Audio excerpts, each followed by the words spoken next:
Olá, muito boa tarde. O Globo Esporte está começando e hoje tem Brasil e Peru pelas eliminatórias em Brasília, ao vivo, aqui na Globo. Depois de Mania de Você. O Carlos Gil está lá no Mané Garrincha e tem mais detalhes da seleção. Boa tarde, Gil. Oi, Mari, boa tarde para você, boa tarde para todo mundo. Já estamos aqui em Brasília, gramado do Mané Garrincha muito bom, apesar da chuvarada que caiu ontem por aqui. Aliás, estava chovendo até bem pouco tempo, mas esse gramado foi todo reformado para as eliminatórias. Já houve 3 partidas do brasileiro por aqui, o estado é muito bom. O Brasil chega para essa partida em 4º lugar, o Peru é o penúltimo e a seleção devendo uma grande atuação diante do torcedor brasileiro, né? Nas eliminatórias, na estreia, em setembro do ano passado, houve aquela goleada sobre a Bolívia 5-1, mas depois empate com a Venezuela, derrota para a Argentina, uma vitória sobre o Equador que não foi convincente. Então a seleção está devendo e na expectativa de torcida que, embora não haja um boletim oficial de venda de ingressos, a gente já sabe que dos 70 mil ingressos mais ou menos vendidos, colocados à venda, 18% dessa carga, os ingressos solidários mais baratos associados à entrega de alimentos, já estão esgotados. E também o anel superior, que é aquela parte mais alta ali, também já estão esgotados. Já onde eu estou agora, o anel inferior, ainda há ingressos à venda. E ainda hoje no Globo Esporte a gente volta trazendo até a escalação oficial do jogo, tá bom, Mari? Aí sim, tá ótimo, Gil. Até já, então. Para a torcida do Botafogo, lá, ó, 60 pontos a 57 para o segundo colocado. Esse Brasil e Peru de hoje é aquecimento para o jogo contra o Criciúma, que vai ser na sexta-feira. Sorriso alvinegro nas ruas. Em sintonia com Botafogo, versão seleção. Eu vi aí o técnico da seleção dizer, eu acho que eu vou acabar levando todo o time do Botafogo, pô. A gente está contente demais com tudo isso que está acontecendo na nossa vida. O torcedor está passando todo esse carinho. Não só aqui na seleção, mas dentro do Botafogo também. O Botafogo sempre resolveu o problema da seleção, na época de Jairzinho, de Gerson. Clube gigante, formou muitos jogadores aí para a seleção brasileira. E agora tá os 2 moleques lá que resolveram. E no jogo de hoje vai meter mais gol. Hoje tem Brasil e Peru em Brasília. Igor Jesus é titular. Gol! Luiz Henrique começa no banco, mas também foi decisivo contra o Chile. Luiz Henrique! Se Deus quiser, eles vão entrar novamente e vai fazer bonito pro torcedor do Botafogo. Além do Igor Jesus e do Luiz Henrique, outros 5 convocados por outras seleções ficam à disposição do técnico Arthur Jorge para o jogo de sexta-feira contra o Criciúma aqui no Maracanã. A expectativa de casa cheia para o reencontro da torcida com os representantes da Selefogo. Dá orgulho, inclusive, do Alex Telles e esperava que o João estivesse lá também, né, goleiro, né? É Selefogo sim, cara. Seria uma Selefogo mesmo, né? Com toda sinceridade, o Botafogo hoje pode jogar qualquer time no Brasil, não tem medo de nenhum, que venham. Depois do Criciúma no Brasileirão, o time tem o primeiro jogo contra o Peñarol na semifinal da Libertadores.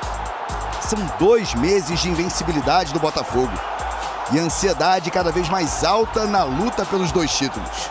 É muito especial e dessa vez vai dar certo, se Deus quiser. Fico até arrepiado só em pensar. Alô, cartoleiro, hein? É hora de montar a sua estratégia para a reta final do Brasileirão. Quer assumir a liderança? Esse é o momento. Monte seu time com os melhores craques do nosso futebol. Chegue ao topo. Você lembra do Ronaldo Angelim? Esse aqui, ó. Ex-zagueiro que fez gol de título brasileiro do Flamengo e criou um time feminino em Juazeiro do Norte, no Ceará. Olha o Pet, levantou, Ronaldo Angelim! Aquela agitação de quando foi atleta profissional. O Flamengo é campeão brasileiro de futebol! Deu lugar ao silêncio e à tranquilidade. Ronaldo Angelim. É aqui no sítio, na zona rural de Juazeiro do Norte, que o magro de aço gosta de passar o tempo livre. Isso aqui para colocar no feijão é a melhor coisa que tem, ó. Cebola verde. Apesar dessa tranquilidade, o futebol nunca saiu de cena. Em 2013, quando se aposentou, Angelim resolveu colocar a família para jogar. Aí inventei de fazer esse campo aí, a minha família e minhas irmãs perder peso. Era futebol em família, era eu, a tia, a sobrinha, a irmã dele, as outras sobrinhas, prima dele. E o que era uma brincadeira em família se transformou em uma equipe de futebol feminino. Naquela época, mesmo sem intenção, começava a surgir o R4. A R4 por causa do meu nome, né, Ronaldo. E aí, como eu joguei minha vida todinha com a camisa 4, aí eu juntei. O R4, aos pouquinhos, foi acontecendo. Passou a participar dos campeonatos cearense e brasileiro da Série C e a fazer boas campanhas. Praticamente tudo bancado pelo ex-jogador. A despesa todo mundo que acompanha sabe que é muito alta e a gente, graças a Deus, dá todo o apoio a elas. Para arrecadar dinheiro, o Angelim vai se virando. Faz rifas e promove também eventos com ex-atletas. No ano passado, até Zico veio para o interior do Ceará. Este ano, atletas do time do Flamengo, campeão brasileiro de 2009, estiveram presentes em mais um jogo festivo. A renda vai para o R4. No sítio onde tudo começou, a ideia é construir um centro de treinamento. Com alojamento, com 3 campos, como eu estou fazendo lá. Devagarinho eu vou fazendo, né? E a gente vai organizando para que esse projeto um dia se torne grande. Enquanto a estrutura do R4 não fica pronta, as jogadoras ficam hospedadas na casa do presidente. Manter a organização do lugar faz parte da rotina. Os treinos acontecem nesse espaço cedido pelo Guarani de Juazeiro. É onde Angelim busca passar tudo o que aprendeu no futebol. Alto rendimento. Se quer jogar contra o Ceará e Fortaleza sem treinar forte, não vai jogar nunca. Todas as categorias a gente trabalha no campo. O sub-17, o sub-15 e o profissional. Eu tô aqui para ajudar, né, minha família. Ser um atleta profissional, que eu saí do Pernambuco para vir jogar aqui. Um local recheado de sonhos.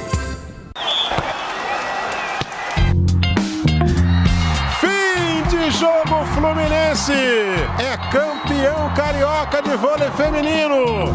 O campeonato carioca terminou assim, com vitória tricolor no clássico Fla-Flu.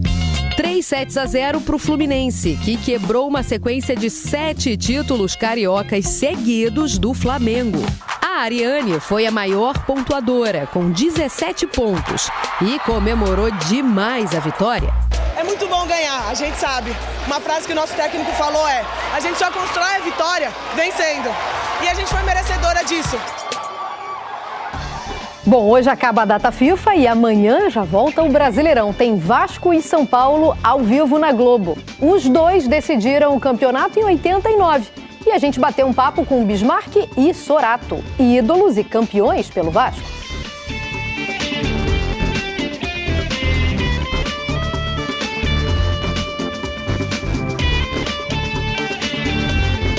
Brasileirão, um clássico importantíssimo para o Mano Menezes e para o Felipe Luiz. Graças à pausa no calendário dos campeonatos nacionais por causa da data FIFA, Felipe Luiz teve finalmente um tempo maior para treinar o time do Flamengo. Desde que ele assumiu a equipe há 2 semanas, isso não tinha acontecido. As vitórias sobre Corinthians pela Copa do Brasil e Bahia pelo Brasileirão deram um certo fôlego ao elenco. Quem vem se mostrando mais animado desde a chegada do novo treinador é o Gabigol. O atacante voltou a ganhar chances no time titular. Parece até mais leve quando fala das amizades feitas no Flamengo. Graças a Deus eu fiz vários amigos, né? Tô aqui já há 6 anos, os meus melhores amigos aposentaram. E agora um deles é meu treinador. E isso tem mudado bastante. Contra o Fluminense, Gabigol deve ser titular pela 3ª vez seguida. Ele não faz gol desde a vitória sobre o Criciúma, em julho. O Fla-Flu do segundo turno do Brasileirão vai ser o primeiro clássico do Felipe Luiz como técnico do Flamengo. Quinta-feira à noite, aqui no Maracanã, ele vai ter à disposição o lateral esquerdo, o Alexandro, que se recuperou de dores musculares na coxa direita e voltou a treinar com todo o grupo essa semana. O Flamengo também aguarda a volta dos jogadores convocados para essa data FIFA. Gerson e Fabrício Bruno estão com a seleção brasileira. Arrascaeta, De La Cruz e Varela com a seleção uruguaia. Plata com o Equador e Pulgar com o Chile. No Fluminense, o técnico Mano Menezes espera poder contar com John Arias, que está com a Colômbia, e Bernal, que está com o Uruguai. O time ainda tem 10 jogos pela frente no Brasileirão e está na 16ª colocação da tabela, com 30 pontos, um a mais do que o Vitória, a primeira equipe da zona de rebaixamento. O clássico contra o Flamengo é visto como uma decisão dentro do clube. O recado do Mano para os jogadores no treino é claro. Todos sabemos da importância, nem precisamos falar da grandeza. Vamos estar preparados para fazer um grande clássico. A grande esperança dos tricolores para essa partida é a volta do Thiago Silva. O zagueiro vem se recuperando de uma lesão no pé e já treinou no campo. Já amanhã tem Vasco e São Paulo em Campinas. É ao vivo na Globo, depois de Mania de Você. A Camila Barbieri está em São Januário e traz as informações pra gente. Boa tarde, Camila. Oi, Mari, tudo bem com você? Boa tarde para todo mundo que está com a gente no Globo Esporte. Estamos aqui no alto da barreira do Vasco. A gente vê São Januário lá embaixo, pequenininho, onde o Vasco vai enfrentar o Atlético Mineiro no sábado pela Copa do Brasil. Mas antes tem esse confronto de amanhã contra o São Paulo no estádio Brinco de Ouro da Princesa. Para esse jogo, o técnico Rafael Paiva vai poder contar com o retorno do Matheus Carvalho, que cumpriu suspensão na última rodada, mas não contará com o Souza. Esse tem que cumprir suspensão nesse jogo. O Pumita Rodrigues, que está à disposição da seleção uruguaia, joga inclusive hoje à noite, né? Estará entre os relacionados que enfrentam o Equador lá no Estádio Centenário. Ele vai se apresentar amanhã de manhã lá em Campinas já para encontrar o elenco do Vasco para esse jogo. O Vasco treinou hoje de manhã aqui no CT e agora à tarde segue viagem rumo a São Paulo. Agora a gente vai acompanhar uma reportagem do Edson Viana que relembra a final do Brasileirão de 1989 entre esses dois times, Vasco e São Paulo. Vamos dar uma olhada. O brilho resistiu ao tempo. Hoje ela repousa protegida numa vitrine. Mas em 1989, a taça do brasileiro passou por dezenas de mãos. Símbolo de uma conquista que também não perde a beleza. Acho que a importância está aí, vai fazer 35 anos. A gente fala nisso, torcedores onde me encontram lembram disso. Mas quando encontram o Bismarck, parceiro do Sorato naquele título, às vezes a memória dos torcedores falha. Eu venho em São Januário com meu filho, às vezes eu passo e o cara fala, Sorato! Aí eu sempre dou a mão, nunca vou lá pro cara para explicar. Uma visita rápida ao Museu do Vasco já mostra a importância do Bismarck na história do clube. Dentre outras coisas, porque ele e Sorato estavam no Morumbi. Rola a bola no Morumbi. Quando Vasco e São Paulo entraram em campo para decidir o Brasileirão de 89. Se der Vasco, portanto, ele será o campeão de 1989. Naquele ano, o finalista com a melhor campanha tinha a vantagem de escolher se faria o primeiro jogo em casa ou fora. Os jogadores do Vasco foram consultados e, já que vinham mandando bem como visitantes e estavam confiantes, decidiram ir logo a São Paulo e resolveram tudo lá mesmo. E até foi uma surpresa para nós o Eurico aceitar. A vontade dele era de jogar no Rio. Tinha outra vantagem. Em 2 jogos, o Vasco precisava de apenas uma vitória ou 2 empates para ser campeão. Aí teve que suportar a pressão do time da casa. Partiu Nelsinho, pé esquerdo, bateu a Cássio, mete a mão para tirar. 6 jogadores do São Paulo, olha o cruzamento, toque a Cássio!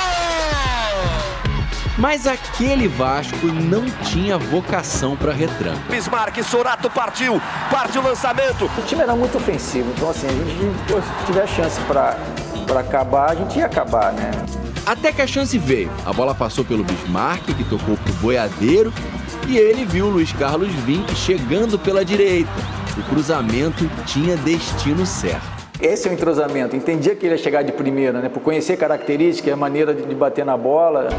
E o Sorato estava esperando no espaço que se abriu na defesa. Olha o cruzamento, a chance!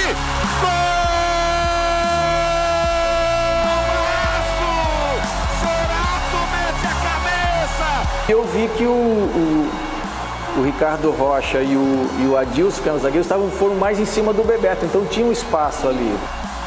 Eu era muito jovem, tinha 20 anos, por ser o Vasco, né, por ter o peso que tem, a história que tem, o tamanho que tem, a torcida que tem, é o feito, acho, com certeza, o mais importante da minha carreira. Que ajudou a deixar uma geração na história do Vasco. E eles estão esperando novas companhias nessa galeria. Acho que o vascaíno, ele está muito nostálgico daquela época, daquela aura que o Vasco tinha de um time vencedor. E eu espero que nos próximos anos a gente volte a ser esse time vencedor como nós éramos.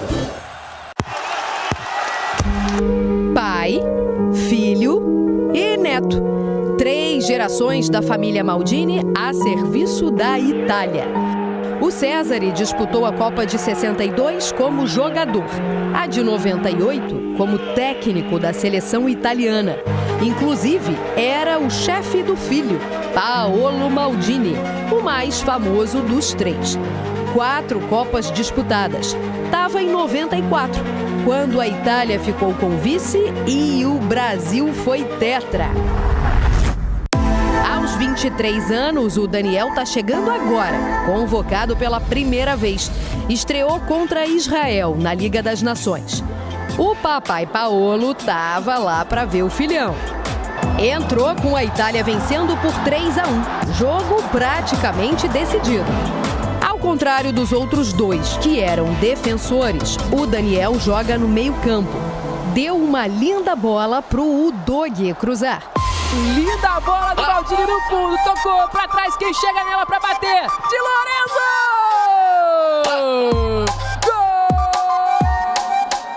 Gol! Linda jogada do Maldini, hein? Essa o papai aplaudiu com certeza.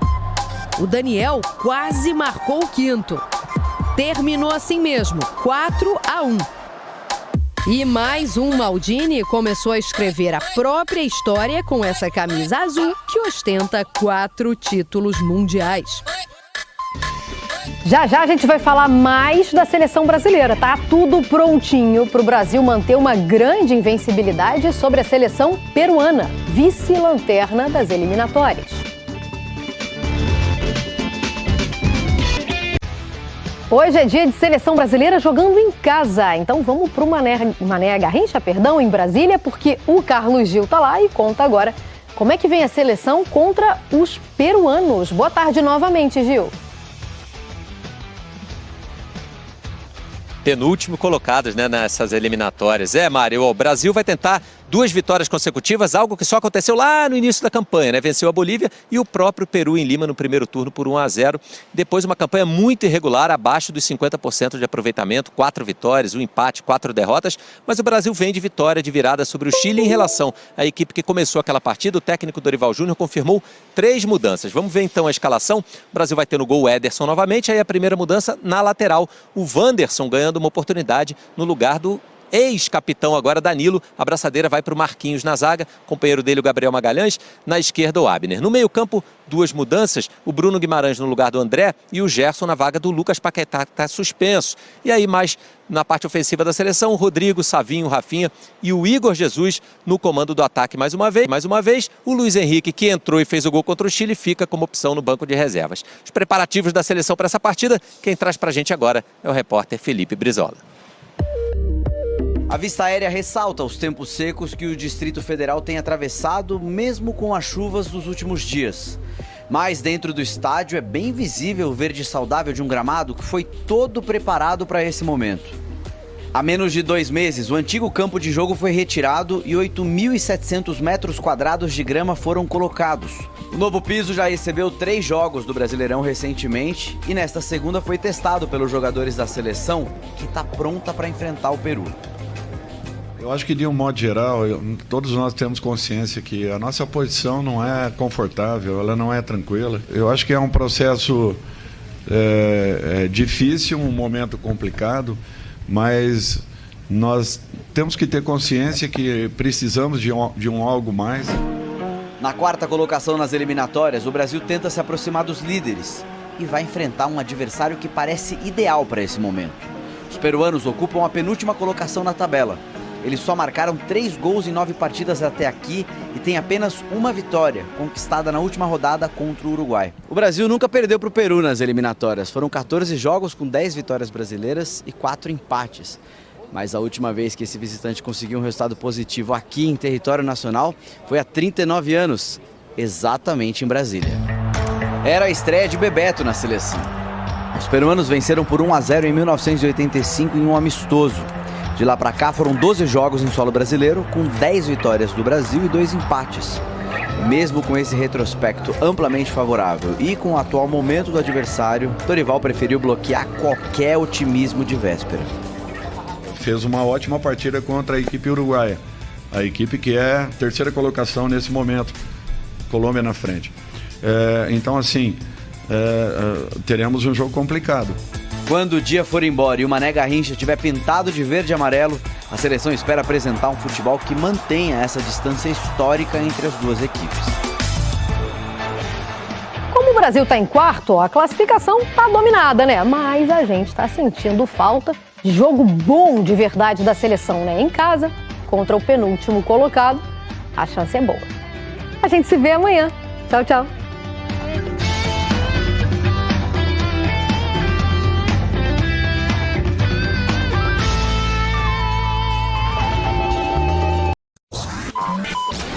Quero pedir aqui a contribuição de todos para que se inscrevam no nosso canal aqui no YouTube.